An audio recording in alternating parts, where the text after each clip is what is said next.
Assalamualaikum warahmatullahi wabarakatuh, rekan-rekanku semuanya. Di hari ini, hari yang ditunggu-tunggu, tentunya hari yang baik untuk kita semuanya, hari-hari yang banyak kesehatan untuk kita semuanya. Tentu masih di seputaran ternak kita, yaitu ternak puyuh, yang setiap harinya memang kita menggeluti di sini.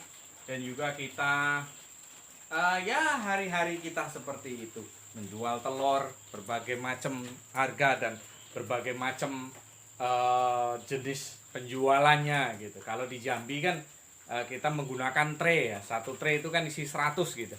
Kalau di Jambi kita menggunakan tray seperti ini. Kalau untuk di tempat-tempat lain kan itu pasti eh, kiloan ya. Nah, rekan-rekanku semuanya yang ada di Sabang sampai Merauke, kemarin ada yang dari Merauke sudah hadir, yaitu ada Bang Asrul ya kalau nggak salah. Kemudian yang ada di Kalimantan, Pangkal Embun ya, Sungai Ayak, kemudian Samarinda ya, semuanya yang ada di Jawa, di Banyuwangi, Jombang, Gresik, kemudian di Pekalongan, terus kemudian yang ada di Blitar, kemudian di mana kemarin di Bali juga masuk, dan juga yang ada di Jawa Barat tentunya di Bandung, Sukabumi ya, di Serang, Banten, Tangerang semuanya. Yang ada di Lampung, apa kabar Sang Bumi Ruwai Jurai? Apa kabar Wawai kabarnya ya? Semoga baik-baik semuanya. Juga rekan-rekan yang ada di Jambi tentunya. Yang di Jambi saat ini ya mulai agak ini ya, agak normal ya. Jadi nampaknya kalau di grup itu tenang-tenang ya, itu nampaknya normal semuanya. Baik rekan-rekanku semuanya, ini tidak tahu nih apa yang mau dibahas ini. Sebenarnya ada pertanyaan, kandang yang ideal itu yang seperti apa, Pak?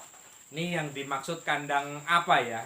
Gitu nah. Jadi kalau ada juga yang tanya, Pak, untuk minus kelemahan ternak puyuh di mana? Nah, ini mana dulu yang mau kita bahas nih, bingung juga saya itu.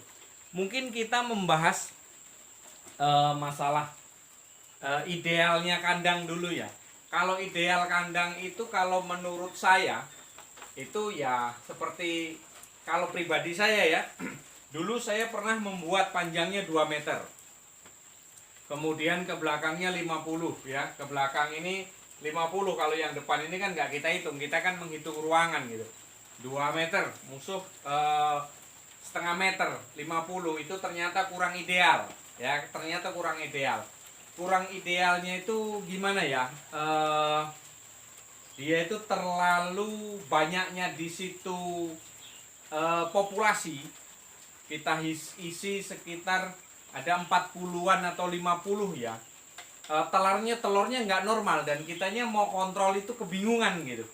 Kita mau kontrol kebingungan, ini populasinya ini 50 kok betelurnya kok nggak normal gitu. Tetapi terus kemudian saya rubah dengan cara yang seperti ini, yang praktis. Ini artinya ini sekitar 90-an. Kita mengikuti panjangnya kawat ya. Kita mengikuti lebarnya kawat. Kawat itu kan 90.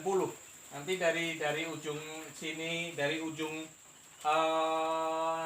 dari ujung kayu ke ujung kayu itu 90. Nah, ke belakangnya kan tinggal motong. Jadi kita menghemat bahan di situ. Kalau untuk kandang idealnya ya kami seperti ini, dan juga kami putus-putus di sini. Karena apa? Ya kalau ada kandang yang rusak ataupun ada pemindahan, kita tinggal angkat saja dari sini. Ya, seperti itu. Nah, itu adalah kandang yang ideal. Nah, rumusnya, bibitnya yang ideal. Pertanyaannya sekalian, bibitnya yang ideal. Yang ideal ini maksudnya seperti apa? Selagi saya coba menghubunginya ya. Kalau ideal ini isinya, mungkin yang dipertanyakan idealnya isinya itu berapa. Kalau isinya, isi itu kan tidak keluar, kita tetap tidak keluar dari rumusnya ya. Kalau untuk rumusnya kan panjangnya berapa, panjangnya kandang ini berapa, lebar ke belakangnya berapa. Artinya kan panjang ruangan di situ. Sebenarnya video-video saya tuh yang sebelum-sebelumnya itu sudah ada mengenai masalah itu. Silahkan saja cek, scroll saja ke bawah, dicari saja gitu. Banyak video-video saya yang tentang kandang gitu. Jadi kalau untuk idealnya seperti itu tadi, kita menggunakan apa ya? kita menggunakan kawat ini yang lebarnya 90. Jadi makanya ini tidak terlalu panjang ya, karena kita di sini sepotong-sepotong gitu. Pak, habis bahannya ya enggak juga sih, enggak juga, semuanya sih sama saja gitu. Jadi kemarin juga pernah saya mencoba, yaitu panjangnya 2 meter, ke belakangnya 50, tetapi itu tidak efektif, tidak ideal ya. Kalau menurut saya sih, kalau untuk di rekan-rekan kan pengalaman kandang kan tentu beda-beda ya. Pengalaman kandang beda-beda dan juga cara perawatan beda-beda, hasilnya pun ya pasti beda-beda. Kalau saya pribadi sih idealnya seperti ini. Jadi ketinggian 40, ini 40 sampai ke bawah. Yang dari bawah ini sekitar 60-an atau 70-an tiangnya gitu. Jadi kalau idealnya seperti itu. Nah, 90 ke 90 lebarnya, kemudian ke belakangnya ada 50. Idealnya diisi bibit berapa? Mungkin seperti itu ya. Kalau itu kan seringkali saya sampaikan, panjangnya kandang ini berapa, terus kemudian lebarnya berapa. Panjang dikali lebar dibagi 200 untuk menentukan isi populasi yang harus kita isi. Itu berdasarkan rumus dari kandangnya. Ruangan kandang dalam. Jadi panjang dikali lebar dibagi 200, itu metodenya. Terus kemudian Pak, tingginya berpengaruh nggak? Nah itu dia.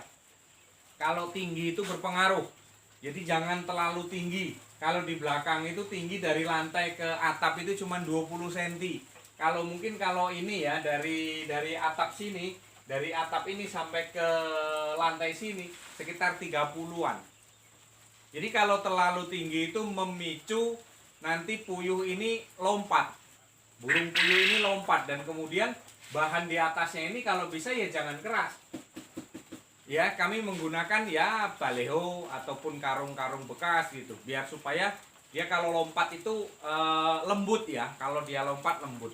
Tapi kalau bahannya keras, begitu dia lompat numbur ya sudah, geger otak dia ya, bisa gagal otak dia, bisa pusing dia. Karena puyuh ini kalau malam, kalau kita ada orang lain masuk, biasanya dia terkejut terus dia lompat. Nah itulah pemicunya.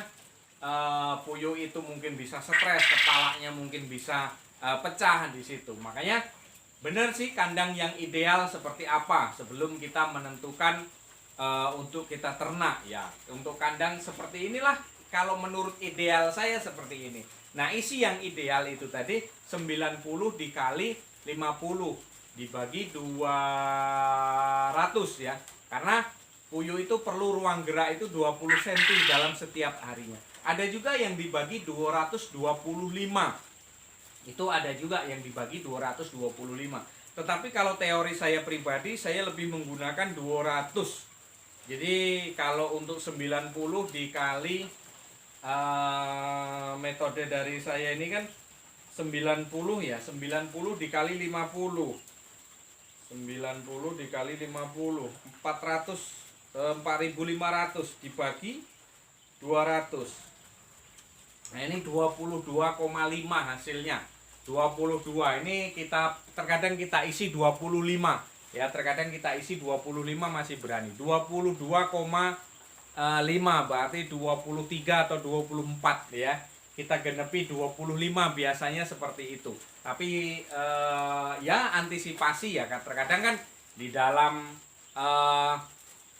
kandang ini kan paling kan ada yang mati satu, nanti seminggu lagi, 2 minggu, terkadang ya ada angka kematian seperti itu. Nah rekan-rekanku semuanya, seperti apa kandang ideal ya? Ini tadi ukurannya ini kita 90, ke belakangnya ini 50 ya, karena ya itu tadi idealnya diisi berapa ya, seperti rumus gitu kan.